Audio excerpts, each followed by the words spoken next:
Good morning class. तो आज हमारी एनसीईआरटी जो केमिस्ट्री चल रहा था साइंस में, उसका एसिड एंड बेस के थर्ड लेक्चर है। 2 लेक्चर आप लोग देख चुके हैं, अपलोड हो चुका है, जिसमें अम्ल और क्षार के बेसिक कॉन्सेप्ट से, और सेकेंड लेक्चर जिसमें कुछ आप दैनिक जीवन में जो भी आप यूज करते हैं एसिड के बारे में हमने बताया था। आज हम देखेंगे बेस और इंडिकेटर। ठीक है, तो चलिए ज़्यादा टाइम वेस्ट न करते हुए अपना क्लास स्टार्ट करते हैं हम। देखिए, बेस कल हमने देखा था एसिड, आज हम देखेंगे बेस। बेस मतलब होता है आपका क्षार। देखिए NaOH पहला आपका है सोडियम हाइड्रोक्साइड। सोडियम हाइड्रोक्साइड ये आपका लगभग पीएच मान इसका कितना होता है, लगभग 14 के बराबर होता है। और हमने बताया था जिसका भी पीएच मान 12, 13, 14 यानी 11 से स्टार्ट होगा, वो सारे क्या होंगे, वो स्ट्रॉन्ग बेस होंगे। तो सबसे ज़्यादा जो स्ट्रॉन्ग बेस है वो कौन है, सोडियम हाइड्रोक्साइड। इसे फॉर्मूला, रासायनिक फॉर्मूला क्या होता है, यानी केमिकल फार्मूला NaOH। इसे क्या बोलते हैं, कास्टिक सोडा। इसे क्या बोलते हैं, कास्टिक सोडा। और देखिए मैंने मेंशन भी किया है, पीएच मान कितना होता है, 14। ठीक है, यानी सोडियम हाइड्रोक्साइड जिसका पीएच मान 14 होता है, ये क्या है, स्ट्रॉन्ग बेस है। फार्मूला होता है केमिकल फार्मूला NaOH, और इसे क्या कहते हैं हम, कास्टिक सोडा। आगे देखिए, ये क्लोर एल्कली रिएक्शन होता है। क्या होता है, क्लोर एल्कली रिएक्शन। NaCl के साथ जब 2Cl2 जुड़ता है तो बनता है NaOH Cl2 और H2। क्या बनता है आपका, NaCl 2Cl2 NaOH बनेगा यहाँ से, और Cl2 और H2। ये प्रेजेंस होगा H2O के उपस्थित में। ठीक है, यूज क्या होता है इसका, हार्ड सोप, यानी कि क्या होता है, कठोर साबुन बनता है, ये H2O के प्रेजेंस में होगा। ठीक है, H2O के प्रेजेंस, यहाँ पे H2O छूट गया है, H2O के प्रेजेंस में होगा, तो ये क्या बनेगा, हार्ड सोप। हार्ड सोप का मतलब होता है कपड़े धोने वाले साबुन। ठीक है, आगे देखिएगा। अब देखिए नेक्स्ट है आपका KOH। पोटेशियम को हम लैटिन भाषा में कैलियम बोलते हैं, यानी कैलियम हाइड्रोक्साइड। ये भी क्या है, यह भी स्ट्रॉन्ग बेस होता है, लेकिन ये आपका सॉफ्ट सॉप, यानी कि देखिए कठोर साबुन जो होता है इसे बोलते हैं हार्ड सॉप। वो होते हैं कपड़े धोने वाले। सॉफ्ट सॉप जो आप नहाने की यूज में करते हैं, यानी अपने बॉडी वॉश के लिए यूज करते हैं, उसे क्या बोलेंगे, सॉफ्ट सॉप। तो किसे बोलते हैं वो, KOH को, यानी पोटेशियम हाइड्रोक्साइड को। ये भी क्या होता है, स्ट्रॉन्ग बेस होता है।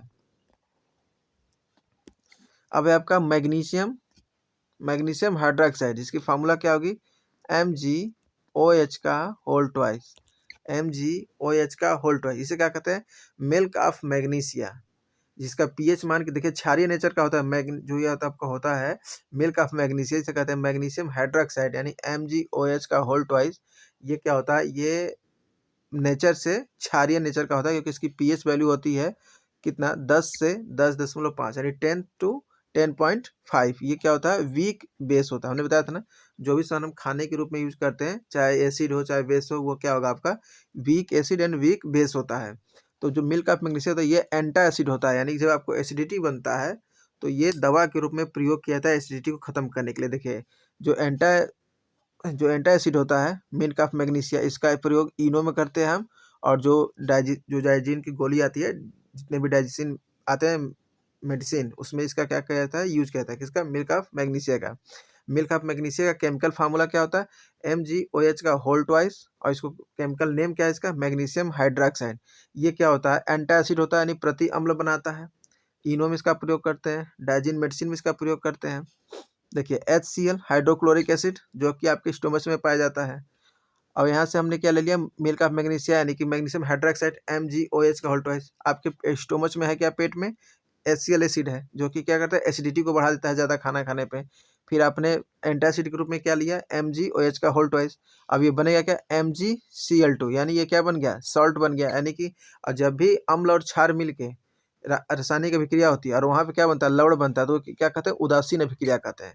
यानी कि आपका वो एसिडिटी खत्म हो जाएगा, यानी आपके पेट में था का पहले से, तो HCl ये क्या है, स्ट्रॉन्ग एसिड था। फिर अपने एंटासिड ग्रुप में क्या लिया, मिल्क ऑफ मैग्नीशिया, यानी कि मैग्नीशियम हाइड्रोक्साइड, MgOH का होल ट्वाइस, बन क्या गया, ये MgCl के साथ आ गया, MgCl क्या बन गया, आपका सॉल्ट बन गया, लवण बन गया, और फिर उसके साथ ये वाटर प्रोडक्ट्स बन गया।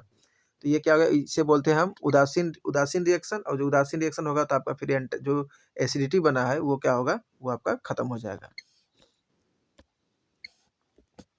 अब नेक्स्ट देखिएगा कैल्शियम ऑक्साइड, जिसे क्या कहते हैं चूना कहते हैं। कैल्शियम ऑक्साइड को क्या कहते हैं हम, लाइम चूना, ठीक है। इसे कहते हैं बिना बुझा हुआ चूना, बिना बुझा हुआ चूना। यूज क्या है इसका, सीमेंट मेकिंग में, यानी सीमेंट बनाने में प्रयोग किया जाता है। और जब सॉइल की, यानी जब जैसे कि गांव घर में जो खेती होती होता है, जो उसकी मतलब जमीन होती है उपजाऊ भूमि, यदि उसमें अम्ल का मात्रा बढ़ जाए, यानी अम्लीयता बढ़ जाए, कहाँ, जो सॉइल है, जो आपका एग्रीकल्चर करने के लिए सॉइल है, तो उसमें क्या किया जाता है, तब उसमें कैल्शियम ऑक्साइड को मिलाया जाता है। तब उसमें कैल्शियम ऑक्साइड को मिलाया जाता है जब जब पृथ्वी की अम्लीयता बढ़ती है। देखिए अम्लीयता बढ़ गया, एसिड बढ़ गया, ठीक है। अब इसमें मिलाएंगे क्या हम, तो हम क्या बताते हैं, एसिड और बेस का रिएक्शन जब करेंगे तो वो बनता क्या है, लवण, उदासीन हो जाएगा। तो यहाँ पे फिर मिलाते हैं क्या हम, CaO क्या है, कैल्शियम जो ऑक्साइड आपका किया है, ये बेसिक नेचर का है, इसलिए हम उसे क्या करते हैं, जब अम्लीयता खेत की बढ़ती है तो उसमें हम क्षार के रूप में कैल्शियम ऑक्साइड को मिलाते हैं। इसे क्या बोलते हैं, चूना बोलते हैं, जिससे कि आपकी जमीन की उर्वरता बनी रहती है। सॉइल की क्षारीयता, और देखिए जब सॉइल की अम्लीयता बढ़ा तो अपने कैल्शियम ऑक्साइड मिलाया, लेकिन जब सॉइल की क्षारीयता बढ़ जाए तो उसमें क्या मिलाते हैं, उसमें हम मिलाते हैं जिप्सम। उसमें क्या मिलाते हैं, जिप्सम, याद रखिएगा इसको। देखिए कैल्शियम ऑक्साइड CaO, जिसे हम क्या कहते हैं, बिना बुझा हुआ चूना, H2O के साथ करेगा तो ये क्या बनेगा, कैल्शियम हाइड्रोक्साइड बनेगा। और कैल्शियम हाइड्रोक्साइड क्या है, बुझा हुआ चूना, इसे कहते हैं इंग्लिश में स्लैक्ड लाइम।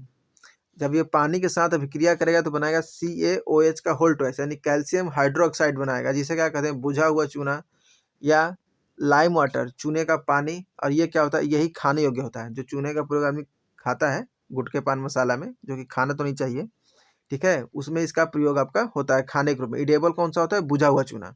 और जो नहीं बुझा चूना है उसका फॉर्मूला क्या था, CaO, कैल्शियम ऑक्साइड। और ये जो बुझा हुआ चूना है वो वाटर के साथ, मॉलिक्यूल्स के साथ रिएक्शन करके क्या बनाएगा, CaOH का होल ट्वाइस, मतलब कैल्शियम हाइड्रोक्साइड। और ये क्या होता है, खाने का चूना होता है। सफेदी करने, जो घरों में पुताई की जाती है, वो इसी चूने की जाती है, बुझे हुए चूने से की जाती है, यानी कैल्शियम हाइड्रोक्साइड से।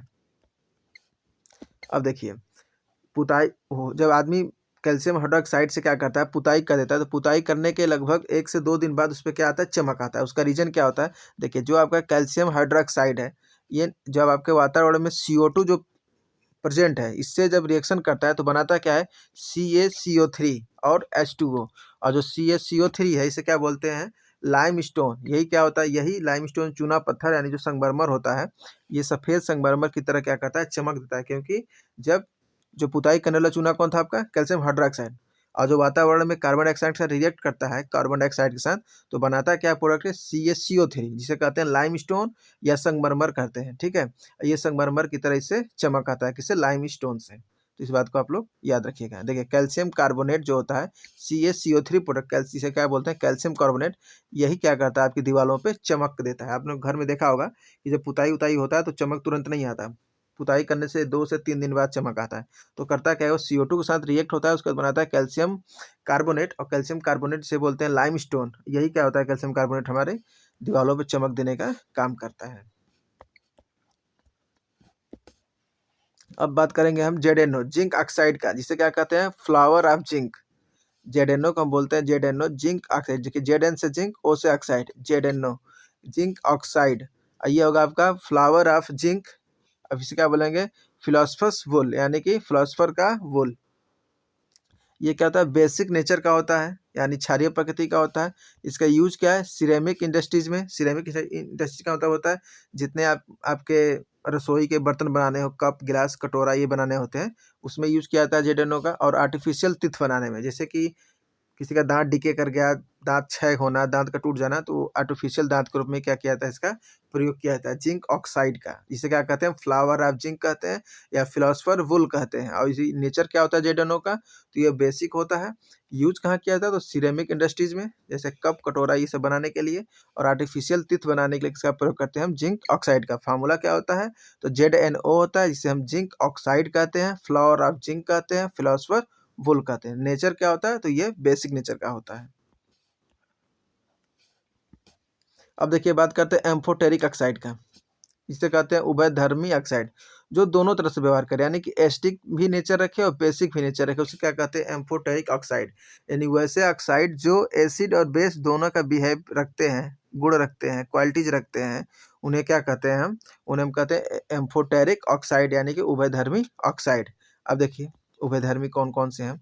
पहला आपका AlOH का होल थ्राइस यानी एल्यूमिनियम हाइड्रोक्साइड, क्या बोलेंगे हम, AlOH का होल थ्राइस, क्या बोलेंगे हम, एल्यूमिनियम हाइड्रोक्साइड, एल्यूमिनियम हाइड्रोक्साइड।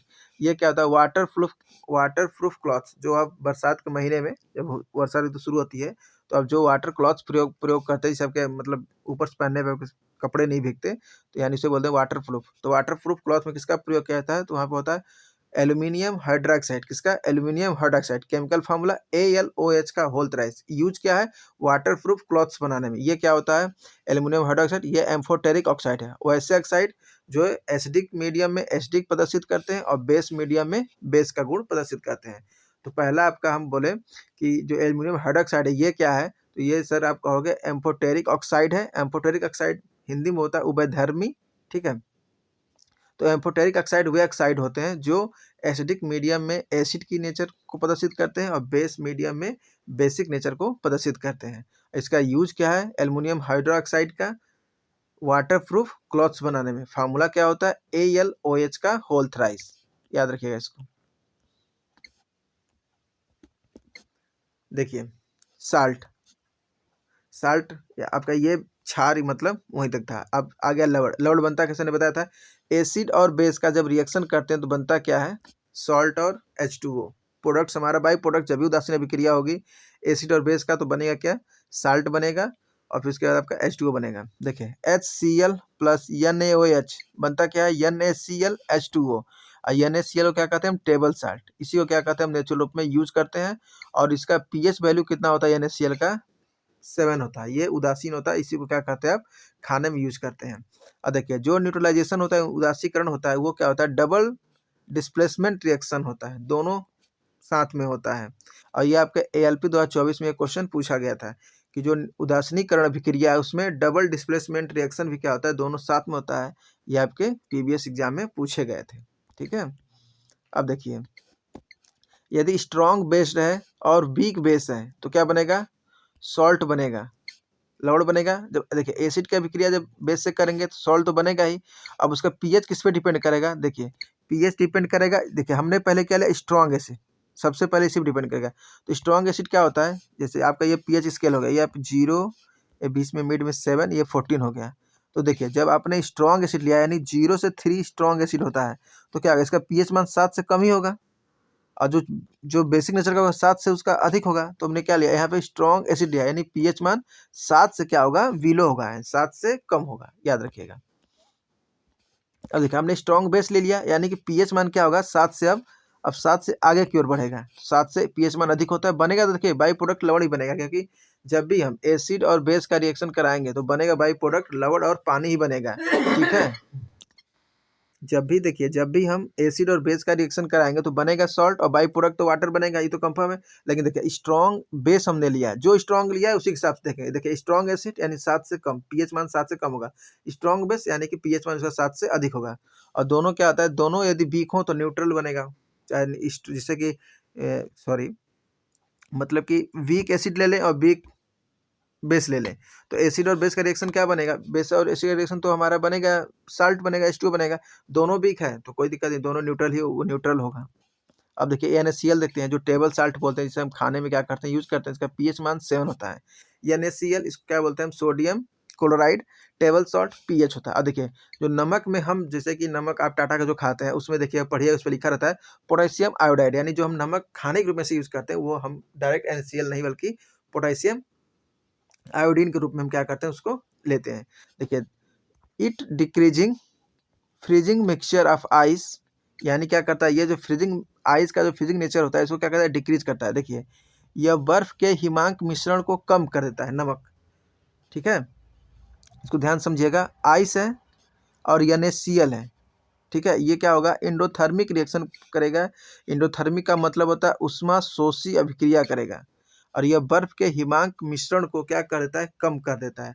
जैसे H2O NaCl क्या बनेगा, ब्राइन सोल्यूशन बनता है, यानी नमक का पानी जिसे कहते हैं। H2O में जो NaCl मिला तो क्या बनेगा, ब्राइन सोल्यूशन, जो नमक का पानी कहिए, ठीक है। और ये करता क्या है, ये बर्फ के हिमांक मिश्रण को यानी कि फ्रीजिंग मिक्सचर को क्या करता है, कम कर देता है नमक। देखिए बर्फ पिघालने से क्या करता है, बचाता है NaCl। बर्फ पिघलने से बचाता है NaCl। कब?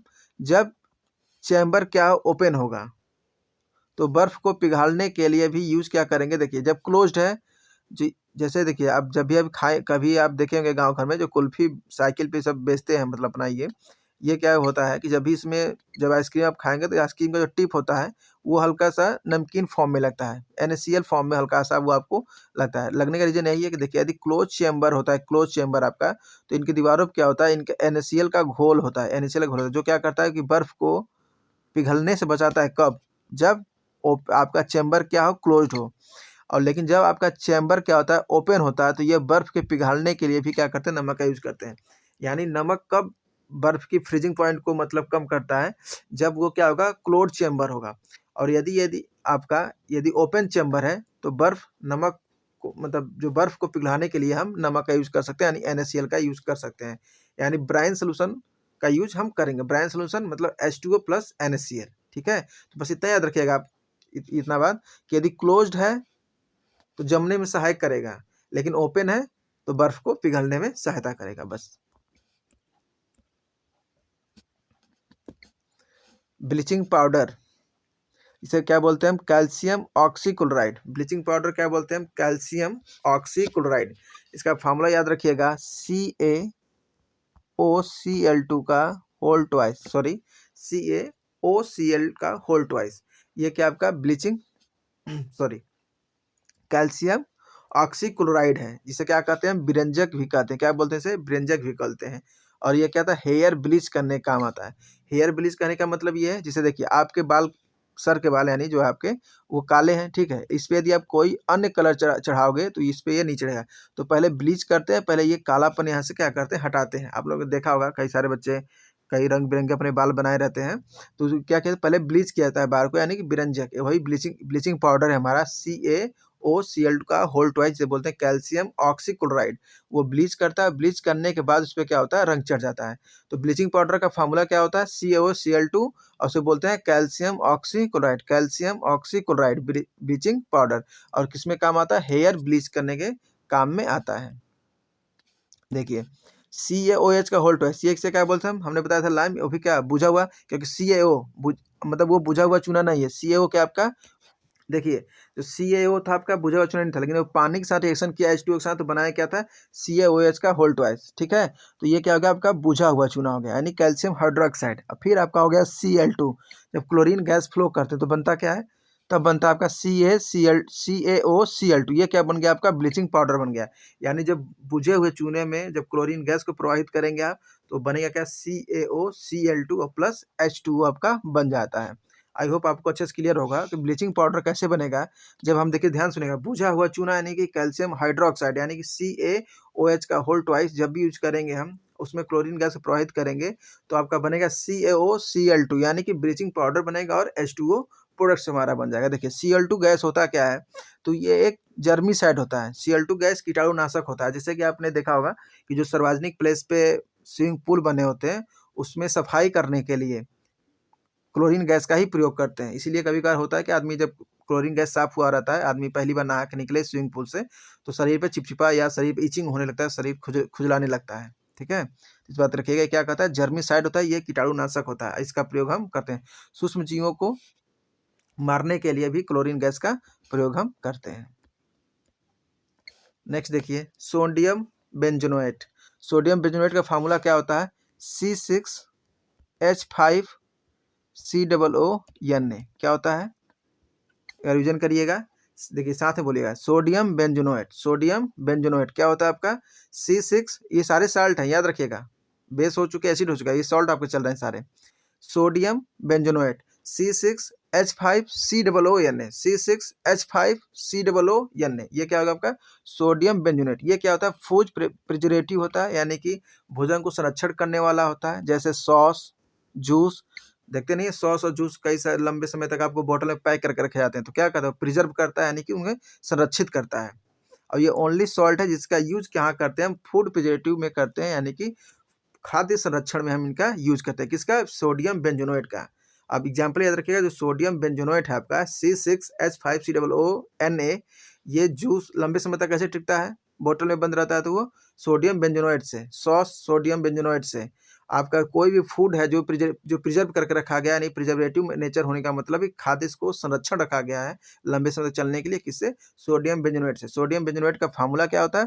C6H5COO Na। बस आपको इतना याद रखना है इसमें। अब अगर है आपका एलम, यानी कि इसे क्या बोलते हैं हम? फिटकरी। फिटकरी का फार्मूला सबसे मोस्ट है, ये आपका एग्जाम में पूछता है, ठीक है। फिटकरी का K2SO4, देखिए कैसे याद करेगा, इसे कई भाग में तोड़ के याद करेगा, देखिए कैसे याद करेगा, लिख के याद करेगा। K2SO4 Al2SO4 का होल थ्राइस, ऐसा याद करेगा, ठीक है। SO4 का whole thrice dot 24H2O, dot 24H2O। कैसे याद करोगे आप? देखिए K2SO4 Al2SO4 का होल थ्राइस, फिर कैसे याद करेंगे? डॉट 24H2, यानी कि 24 पानी के मॉलिक्यूल्स यहाँ पे क्या करेंगे? ऐड होंगे, ठीक है। यानी K2SO4 यानी पोटेशियम के साथ सल्फेट, और फिर एल्युमिनियम के साथ सल्फेट, यानी कि K2SO4 Al2SO4 का होल थ्राइस और डॉट 24, यानी 24 क्या होगा? वहाँ पे पानी के मॉलिक्यूल्स होंगे, यानी 24H2O। तो K2SO4 Al2SO4 का होल थ्राइस डॉट 24H2O। उम्मीद करते हैं फिटकरी का फॉर्मूला आप नहीं भूलोगे। देखिए होता क्या? Hydrate potassium and aluminium sulphate, फिटकरी को बोलते हैं हम। उसमें यूज क्या होता है? देखिए जल को शुद्धिकरण करने, जल का प्योरिफिकेशन करना होता है, तो बाल्टी में आप रख दीजिए उसे 5 मिनट तक, ठीक है। पीने की आपके वो पानी पीने के योग्य हो जाएगा। अब ब्लड क्लॉटिंग में काम आता है, जैसे कि आप देखे होंगे, ऐसे तो आपने यूज़ नहीं किया होगा, लेकिन देखे होंगे सेविंग वेविंग जहाँ होता है, जहाँ पे सैलून वाले होते हैं, वो दाढ़ी बाल बनाने के बाद क्या करते हैं? फिटकरी का यूज़ करते हैं। फिटकरी का यूज़ करने का सबसे बड़ा रीजन है ये, कहीं भी जो कट लग जाता है वो क्या करता है? ब्लड क्लॉटिंग करता है, नहीं ब्लड को जमने में सहायक करता है। इसे क्या बोलते हैं? डबल सॉल्ट बोलते हैं। क्या बोलते हैं इसको? Double salt. डबल सॉल्ट बोलने का रीजन क्या है? क्योंकि देखिए यहाँ पे पोटेशियम भी है, एल्युमिनियम भी है। अभी हमने आपको एल्युमिनियम हाइड्रोक्साइड पढ़ाया था, एल्युमिनियम हाइड्रोक्साइड हमने आपको बताया था, वो क्या था? वो भी तो सॉल्ट था आपका जो कि एम्फोटेरिक था, क्योंकि एसिड और AlOH का होल था, जो हमने बताया था आपको कि एम्फोटेरिक होता है एल्युमिनियम हाइड्रोक्साइड, वो एसिड और बेस दोनों का नेचर करता है। तो यहाँ पे एल्युमिनियम भी है और आपका यहाँ पे पोटेशियम भी, इसे क्या बोलते हैं हम? डबल सॉल्ट बोलते हैं। क्या बोलते हैं इसे हम? डबल सॉल्ट बोलते हैं, क्योंकि आपका यहाँ पे हाइड्रेट पोटेशियम और एल्युमिनियम दोनों है। देखिए हाइड्रेट करने का मतलब है जो आपके साथ इसमें H2O जुड़ा है, पानी, यानी हाइड्रेट, और पोटेशियम जो K2 है, और एल्युमिनियम है, और देखिए सल्फेट SO4 दोनों में जुड़ा हुआ है, K2SO4 Al2SO4 का होल थ्राइस डॉट 24H2O। अब ये क्या करता है? इतना याद रखिएगा, वाटर प्योरिफिकेशन में, ब्लड क्लॉटिंग में, और डबल सॉल्ट, इसे क्या बोलते हैं? डबल सॉल्ट बोलते हैं। एक बार फार्मूला लिख के याद करिएगा, K2SO4 Al2SO4 का होल थ्राइस डॉट 24H2O। चलिए आगे देखिए, पोटेशियम परमैंगनेट KMnO4, इसे क्या बोलते हैं? लाल दवा, इसे सब जानते होंगे। पोटेशियम परमैंगनेट क्या बोलते हैं इसे? KMnO4। यह क्या होता है? लाल दवा, जो कीटाणुनाशक के रूप में किया जाता है और एंटीसेप्टिक रूप में किया जाता है, जैसे कहीं जल जाए और कट जाए तो इसका वहाँ पे हम क्या करते हैं? प्रयोग करते हैं। अब देखिए हमने आपको एक अभी टॉपिक बताया था कि जब मिट्टी में क्या हो, क्षारीयता बढ़ जाए तो उसमें क्या मिलाते हैं हम? जिप्सम मिलाते हैं। क्या मिलाते हैं उसमें हम? जिप्सम मिलाते हैं। जिप्सम का फार्मूला होता है CaSO4, यानी कि कैल्शियम के साथ सल्फेट और डॉट 2H2O। देखिए कैल्शियम के साथ सल्फेट और डॉट 2H2O, यानी CaSO4 डॉट 2H2O। ये क्या होता है? जिप्सम का फार्मूला होता है। जिप्सम कहते हैं क्या? देखिए 2 मॉलिक्यूल्स हैं पानी के, तो क्या बोलेंगे? डाईहाइड्रेटेड। क्या बोलेंगे? डाईहाइड्रेट। और कैल्शियम सल्फेट, ठीक है। जिप्सम को क्या बोलेंगे? डाईहाइड्रेट, यानी कि पानी कितने मॉलिक्यूल्स हैं? यानी जल के H2O के 2 मॉलिक्यूल्स हैं, तो डाईहाइड्रेट, यानी 2H2O को हम पहले बोल दिए डाईहाइड्रेट, और कैल्शियम के साथ क्या जुड़ा? सल्फेट जुड़ा, यानी CaSO4 dot 2H2O, hydrate, dihydrate calcium sulphate, यानी CaSO4 डॉट 2H2O। ये क्या बोलते हैं? जिप्सम बोलते हैं इसको। क्या बोलते हैं? जिप्सम। और जब मिट्टी की क्षारीयता, देखिए जब मिट्टी की अम्लीयता बढ़ती है तो उसमें मिलाते क्या है? बुझा हुआ बिना बुझा हुआ चूना CaO मिलाते हैं। लेकिन जब मिट्टी में आपकी क्षारीयता बढ़ती है तब वहाँ पे क्या मिलाते हैं? हम जिप्सम मिलाते हैं। इसको याद रखिएगा। और जिप्सम का प्रयोग कहाँ करते हैं हम? सीमेंट में करते हैं। कहाँ पे करते हैं हम? सीमेंट में करते हैं। अब देखिए जिप्सम से ही क्या बनता है? POP बनता है। जिप्सम से यानी प्लास्टर ऑफ पेरिस बनता है, प्लास्टर ऑफ पेरिस बनता है, ठीक है। अब देखिए CaSO4 डॉट 2H2O, यानी कैल्शियम सल्फेट, और ये क्या होगा? डाईहाइड्रेट मॉलिक्यूल्स हो गया 2H2O। अब देखिए जब इसे 100 से 120 डिग्री सेल्सियस तक क्या किया जाएगा? हीट किया जाएगा, तो देखिए ये तो कैल्शियम सल्फेट बनेगा, लेकिन जो यहाँ पे 2 मॉलिक्यूल्स पानी के थे वो बचेंगे कितने? हाफ, ठीक है। टेम्परेचर पे हम क्या करेंगे? टेम्परेचर के साथ रिएक्शन हुआ हमारा, टेम्परेचर बढ़ा देंगे जब इसको, यानी कि 100 से 120 डिग्री सेल्सियस कर देंगे तो कैल्शियम सल्फेट तो बनेगा, यानी CaSO4 बनेगा। लेकिन यहाँ पे जो 2H2O था, देखिए 2H2O होगा तो जिप्सम बनेगा, और जब हाफ H2O हो गया तो आपका बनेगा क्या, वो आपका बनेगा प्लास्टर ऑफ पेरिस, यानी कि पीओपी में हाफ H2O आता है। कितना आता है, हाफ H2O, जिसे बोलेंगे हम hemihydrate calcium sulphate, hemihydrate calcium sulphate. फिर समझिएगा अगर, देखिए जिप्सम, जिप्सम को बोलते हैं हम CaSO4.2H2O, मतलब डाईहाइड्रेट कैल्शियम सल्फेट। हमने बताया डाईहाइड्रेट क्यों बोले, क्योंकि यहाँ पर 2H2O का मॉलिक्यूल्स है, ठीक है। इसका यूज कहाँ करते हैं, जब पृथ्वी का, सॉरी पृथ्वी नहीं मतलब सॉइल बोलेंगे, एग्रीकल्चर सॉइल है, जब उसकी बेसिक नेचर बढ़ जाएगी, बेसिक सिटी बढ़ जाएगी, तो वहाँ पे इसका हम यूज करते हैं, और सीमेंट फैक्ट्री में यूज किया जाता है। अब देखिए जिप्सम से ही क्या बनता है, आपका पीओपी बनता है, यानी प्लास्टर ऑफ पेरिस बनता है। और प्लास्टर ऑफ पेरिस देखिए क्या है, जब हम जिप्सम को 100 से 120 डिग्री सेल्सियस तक गर्म कर दें तो क्या होगा, जो 2H2O जो मॉलिक्यूल्स था वो हाफ H2O बन जाएगा। बाकी सेम फार्मूला, यानी CaSO4 dot half H2O, half यानी हेमीहाइड्रेट, हेमीहाइड्रेट कैल्शियम सल्फेट को ही क्या बोलते हैं, प्लास्टर ऑफ पेरिस बोलते हैं। यानी CaSO4 डॉट हाफ H2O, ये क्या बन गया आपका, पीओपी बन गया, यानी कि प्लास्टर ऑफ पेरिस बन गया। और ये आपका ALP 2024 में पिछली बार ये फार्मूला डायरेक्ट एग्जाम में दिया भी था कि पीओपी का फार्मूला क्या होता है, प्लास्टर ऑफ पेरिस का। तो दोनों ऑप्शन में दिया था, CaSO4.2H2O दिया था, और ये हाफ H2O। तो याद रखिएगा, जब हाफ H2O की बात करेंगे तो पीओपी की बात हो रही है, और 2H2O की बात हो रही है तो वो जिप्सम की बात हो रही है। चलिए अब देखिए इंडिकेटर आ गए एसिड बेस पहचान करने के लिए। कुछ नेचुरल इंडिकेटर होते हैं और कुछ सिंथेटिक होते हैं। नेचुरल में क्या होता है, लिटमस पेपर, ठीक है, बना किससे होता है, लाइकेन से। लाइकेन क्या होता है, कवक और शैवाल, शैवाल के बीच का सहजीवन होता है, ये नेचुरल है। कलर क्या होता है इसका, जो रियल कलर होता है लिटमस का, बैगनी होता है, ये मैंने आपको बताया था, ठीक है। पिछले बताया नहीं था आपको, ओल्डेस्ट कॉन्सेप्ट में तो यही तो बताया था। और जो जो लिटमस लिटमस पेपर, नीले लिटमस पेपर को लाल कर दे उसे क्या बोलते हैं, एसिड बोलते हैं। और जो रेड रेड लिटमस पेपर को ब्लू कर दे उसे क्या बोलते हैं, हम क्षार बोलते हैं।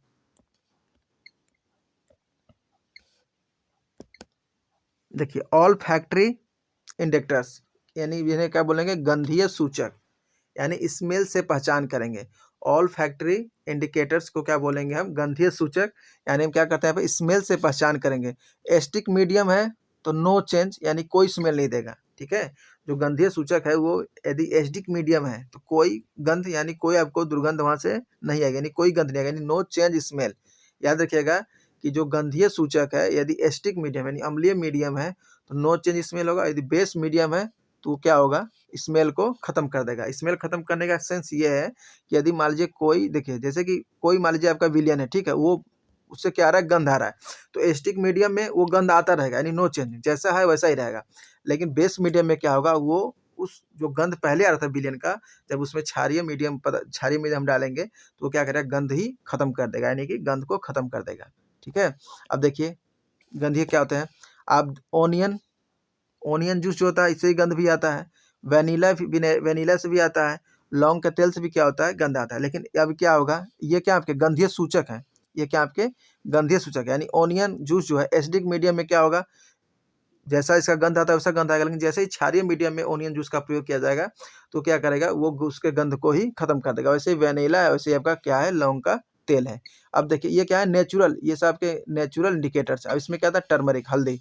अब हल्दी जब भी एसिड के साथ रिएक्शन करेगा तो नो चेंज, हल्दी जब भी एसिड के साथ रिएक्शन करेगा तो क्या होगा, नो चेंज होगा। लेकिन हल्दी जब बेस के साथ रिएक्शन करेगा तो रेडिश ब्राउन होगा।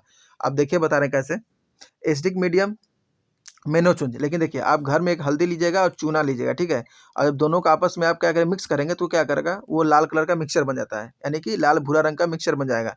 क्योंकि हल्दी जो है आपका ये इंडिकेटर है, और ये जो कैल्शियम हमने बताया, जो आपकी चूना का बताया, CaOH का होल ट्वाइस, यानी कैल्शियम डाइहाइड्रोक्साइड, कैल्शियम हाइड्रोक्साइड जो आपका हो गया, भुजा हुआ चूना जो आप खाने की यूज करते हैं, उसी को लीजिएगा हाथ में और दोनों को मिक्स करिएगा तो रेडिश ब्राउन हो जाएगा, लाल भूरे रंग का बन जाएगा। तो वही करा टर्मरिक। टर्मरिक कैसे पहचान करते हैं, यदि एसिडिक मीडियम है तो क्या होगा, वहाँ पे नो चेंज होगा। लेकिन बेस मीडियम है तो क्या करेगा, रेडिश ब्राउन हो जाएगा, यानी लाल भूरे रंग का हो जाएगा।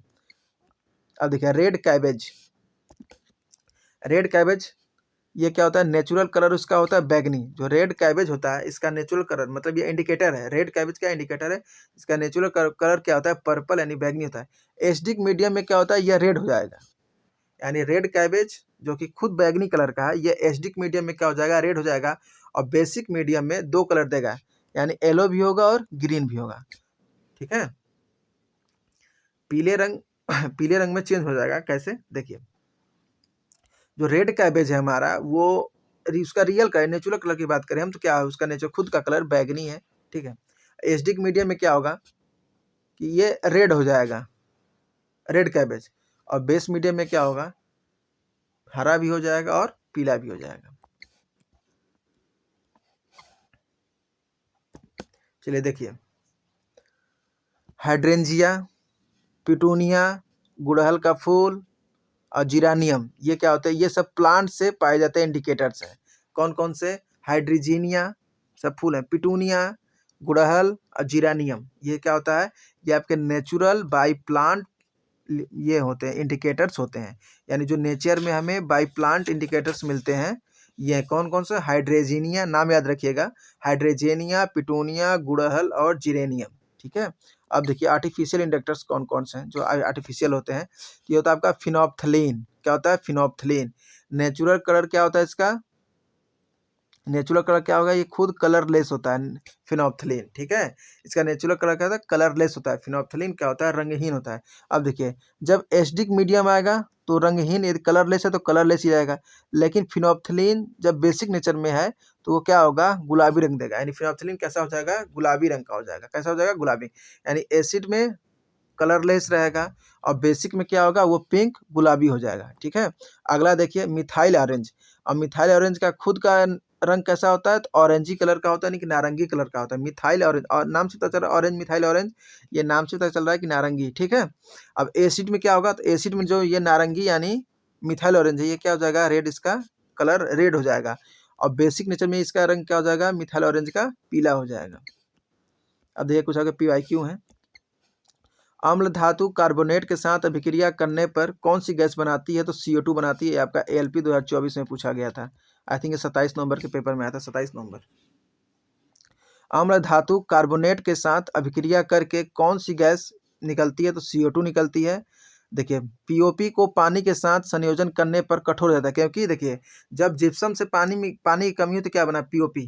और जिप्सम का प्रयोग कहाँ करते हैं हम, सीमेंट में जमने के लिए प्रयोग किया जाता है। तो वही करा, जब POP में पानी तो पहले हाफ खुद है, लेकिन जब पानी के साथ ये रिएक्शन करेगा तो ये कठोर बनेगा, यानी वहाँ जिप्सम बन जाएगा। इस बात को थोड़ा याद रखिएगा।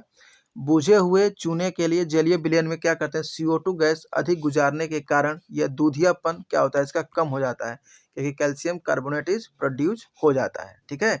क्या बोला है क्वेश्चन ये आपका, कि बुझे हुए चूने में, बुझे हुए चूना यानी कौन, CaOH, ठीक है, कैल्शियम हाइड्रोक्साइड में जलीय विलयन में जब CO2 के साथ अधिक गुजरने पे क्या बनाता है, कैल्शियम कार्बोनेट बनाता है, जिससे क्या होता है, दूधिया रंग कमजोर हो जाता है, दूधिया रंग कम हो जाता है, ठीक है। चौथा आपका कार्बोनिक एसिड यानी H2CO3, ये क्या होता है, वीक एसिड होता है। क्या है ये, H2CO3 से क्या बोलते हैं, कार्बोनिक एसिड, ये क्या होता है, वीक एसिड होता है, इसको आप डायरेक्ट याद रखिएगा।